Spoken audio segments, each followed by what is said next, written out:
Hello, hello mga kachismis. Eto po tayo sa labas. Samahan niyo po akong manguha ng malunggay para sa aking lunch for today. Ayaw ko ang kanilang ulam. Magluluto ako ng tinolang manok na walang papaya o walang sayote. Malunggay lang. Okay na to. Malunggay mga kachismis. Ayan, oh. Ayan yung aking munting kalabasa. Ayan, marami yan, oh. Marami yan. Marami akong kalabasa. Ayan.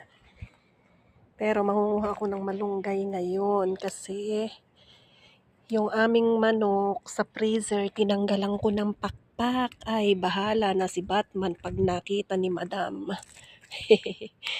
Ayan.